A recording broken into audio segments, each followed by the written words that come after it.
acknowledge the presence of Miss Reggie Bonon. Ay, Hi, miss Reg. talaga. And speaking of diet, we'd like to give the mic to Byxbuzz and si Michael Almacen na nag-intermittent fasting. Talaga ba? Dito pa lang. Wala pa epekto. Ha? Today's your second. Yes. Talaga? Kamusta? Invisible fats. Okay naman. Hindi, 30 minutes lang nakapaaga. Ilang hours ba to? Sorry, 8 and 16. 8 yung pwede ka kumain, tapos 16 yung fasting. Pero binabaliktad niya. Hindi, napaaga lang. Pero puro kain yung ginagawa ko. Hindi, di ba, within 8 hours, dapat kain ka ng kain. Charing. So, naging adjustment mo? Wala. Pero kung bukas pa rin. Ganyan. Meron, kagabi. Sakit ng ulo ko. Meron ba? That's your body adjusting. Tapos parang nawawala ng gana. Naku, pigilan mo na Walang gana yan. yung kanina. Ha? Dapat may supervision nila. Oh, hindi ako nag-doctor eh. Charing. Trip niya lang. Wait, that's too personal, Aaron. Ikaw pala na may personal eh. Pwede na. Pwede na. Pwede na mag-personal. Charing! Jodi, do you still have birthday wishes? Well, for myself, no, I'd say na parang minsan, kasi if I ask for more from God, parang inisip ko, maybe it's too much already. Because parang He has blessed me with so many good things. And siguro right now, what I'm praying for is just for, for grace. Every single day na nabubuhay ako. And actually, yung prayer ko is more for my family and for those foundations na sinusuportahan ko. Yun. That's why you chose to celebrate your birthday dun sa foundation. Yes, oo. And yun nga lang, parang yung birthday wish ko was really to ask for prayers from people like you guys na ipag-pray din sila that they get through parang with flying colors yung mga, kung ano yung sickness na meron sila and that they will be healed eventually, diba? And for their parents and for their primary caregivers to have strength also for dun sa support system nila. Jodi, na-interview namin si Robin last week. Nasabi niya, kasi di ba may nagkaroon kayo ng honeymoon scene. Sabi niya, nakulangan daw siya. At kung gusto daw niyo, kung magkakaroon daw ng baby yung characters ninyo, gusto niya magkaroon ulit ng honeymoon kasi daw amoy-amuyan lang daw yung nangyari. Saan mo nakausap si Robby? Secret. Sumusunod yung charing. Si Sol talaga eh, no? Okay, siguro, umaga naman yung show. Ano naman yung gusto natin ipakitang sa mga viewers natin, di ba? So okay na yan. Kung ano naman yung ipinalabas, yun po ang appropriate, yun po ang nararapat.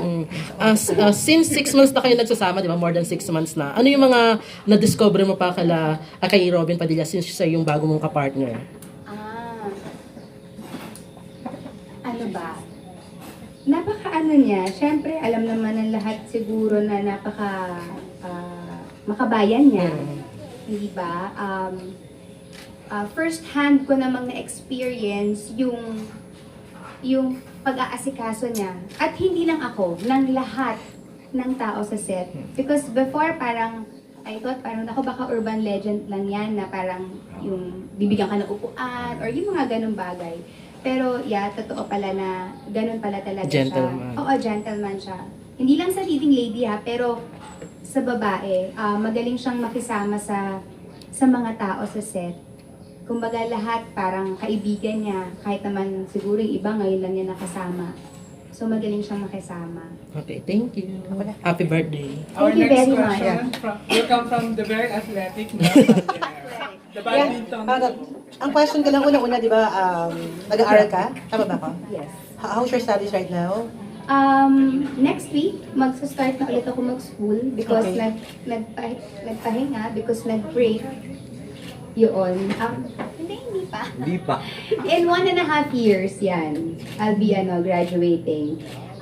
So, Ordinary balik- school ba to? Hindi. Ha? Ordinary school ba to? Ordinaries. I mean, go to Southern International schooling. School and Colleges, but they have a program called INO.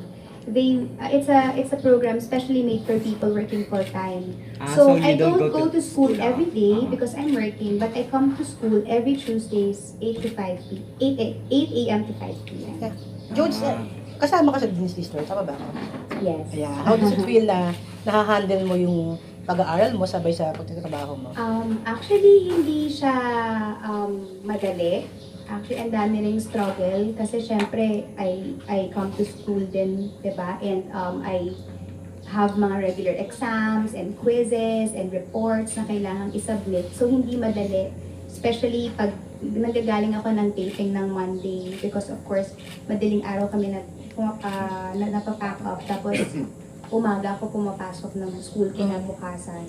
Pero it's very fulfilling because I know na isang araw magkakaroon ng katuparan yung matagal ko nang pinangarap na makagraduate, and at the same time yung pangarap ko na magkaroon ng na maging doctor, 'di ba? Kung hindi man medical doctor pero doctor of psychology. Okay. George, kasi ilan taon si 30? Magsa-13. Meron ka ng teenager na anak. Mhm. What are the challenges of yung anak mo is teenager na? Siguro ang challenge namin ngayon is time because of my workload, and also kasi he comes, of course, siya naman regular student, and at the same time he's an athlete. And after ng school may training sila sa basketball. So yun, sometimes pag uwi siya, pagod na, or sometimes wala ako sa bahay. So yung challenge is to make our schedules meet. But as much as possible, I really try to keep our communication lines open so that I know what's going on in his life. And kahit na, kunyari wala man ako sa bahay, kumbaga involved pa rin ako sa mga nangyayari sa kanya. But I'm very grateful to the Lord na He has blessed me with such a good kid. Not because I'm his mother, but because that's the truth. Na sobrang bait talaga ni 30. Are you ready na, let's say, few years from now, 3 years from now, ipakalala na sa yung girlfriend si 30?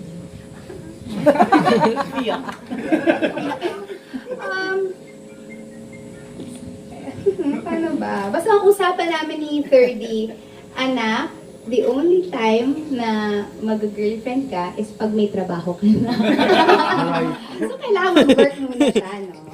Yun ang kailangan. How does it feel na siya travel buddies mo? Kayo lagi magkasama sa mga... Masarap, syempre. Kasi alam mo yun, we get to journey this life together. We get to experience so many things together. We get to experience parang different cultures and different countries together. And as a mom, importante sa akin yun na nagde-deposit ako sa memory bank ng anak ko na eventually, pag tumanda siya, meron siyang babalikan. Hindi ba na good memories namin dalawang mag-ina. Thank you. George, meron pa ba kayo nasa bucket list na gusto nyo puntahan together? Oh, wow. Alam mo, napakadami pa. Kasi ang dami naming gustong mapuntahan. Actually, part ng bucket list namin yung makumpleto namin yung mga wonders of the world. Kasi di ba may 7 wonders of the world, 7 wonders of the ancient world and modern world. So, yun. Kumbaga, yun yung mga gusto naming mapuntahan at saka ma-experience namin together. I'll join you. Wow! Basta mayroon kong masahe ko, ha? Joke. Our next question will come from another jet setter. That will be si Jude Cartagena. So sorry. Picking up from Melba's question, while you're doing the trip with your son, what are the things that you've discovered? Yung mga gusto niya, yung mga ayaw niya? Okay. One thing that I've discovered about 30 is that just because he's a kid, it doesn't mean na parang ano siya, parang sobrang patay na patay siya sa mga amusement parks. Though, whenever we go out of the country, I make sure na kahit paano we visit mga amusement parks or theme parks. Pero napansin ko sa kanya na it doesn't really matter as long as we're together and as long as he really gets to experience yung culture, and mahilig siya sa mga museums. So, hindi issue sa kanya yung kung wala mga theme park, ganyan. Basta sa kanya is nakakatawa siya kasi kahit tour guide kinakausap niya, gusto niya talagang malaman yung history ng lugar, ganyan. Ganun siya, very curious siya. As an actress, you portrayed an inspirational character, the one in Be Careful, and then you had a headstrong, empowered woman in PS1. And then now you're doing two different personalities.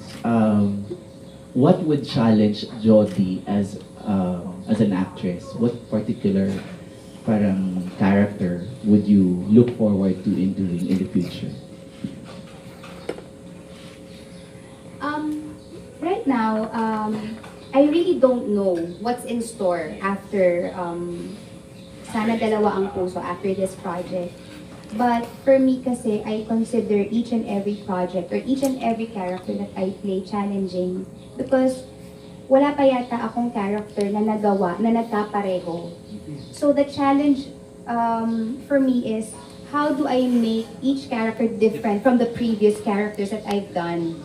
So yun lagi yung challenge. Kaya paminsan talaga iniisip ko, parang, shucks, parang nauubusan na ako. Parang paano ko pa ito gagawin na pag ginawa ko siya, hindi na nila maaalala yung karakter na ginawa ko dati. Kung di, tatawagin ako sa pangalan ng karakter na piniplay ko ngayon. So yun siguro yung challenge sa akin. But I'm thankful also because God has placed people in my life to help me with the journey. For example, for Mona and Lisa, I really requested for an acting coach, parang to help me build a new character. Kasi to be honest, mauubusan ka rin talaga after so many years in the business. I mean, I've been here for 20 years already and I've done so many roles. Parang isipin ko, ano pa ba? What's there? Parang what's left for me to do na parang ano pa ba yung kailangan kong gawin para maiba? Minsan nauubusan din talaga ako ng mga ideya. So, yun. This is when, you know, the acting coach comes in, the creative team comes in, of course, with the help of our directors. Kumaga lahat na, sama-sama na yun, tulungan na. Two more. Between the character or yung dalawang characters, si Robin, yung character ni Robin and the character ni Richard, what particular traits would you want yung traits yung character ni Robin would go to the character of Richard's and then Richard's ano yung, yes. So. Ano nila?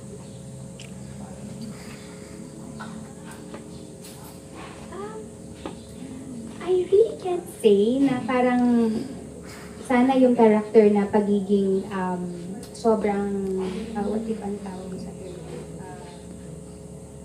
yung pagiging Leo Tabayo, yung ni Tol is mapunta kay Richard or si Richard mapunta sa room. Kasi parang kung titignan mo, sa kanila na babagay yung karakter na piniplay nila. So parang hindi ko ma-imagine si Richard na ginagawa niya si Leo Tabayo. Hindi ko rin naman ma-imagine si Robin na ginagawa. Oo. So parang I like their characters the way they are. So, for me, swak na yun. Okay na yun. Last, you've been paired to a couple of guys or actors.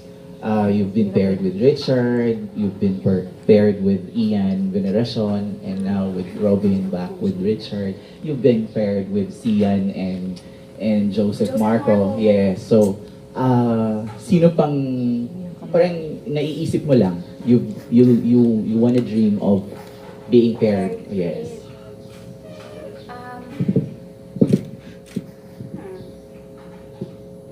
I want to work with Piolo again because I worked with him in 2007, and I want to be paired with siguro with Jericho Rosales kasi yung huling pinagtrabahuan naman kasi namin magkapatid kami for Pangako Sa'yo, yung original. So, yun, silang dalawa. Thank you. Thank you, Jude. We'd like to acknowledge the presence of the editor of Remate, D. Pete Apoloco. Thank you. Yeah, hi, Pete. Our next question will come... Ate Reggie Dong. Reg. Go, Reg. Isa lang matanong kasi yan. Yan, go,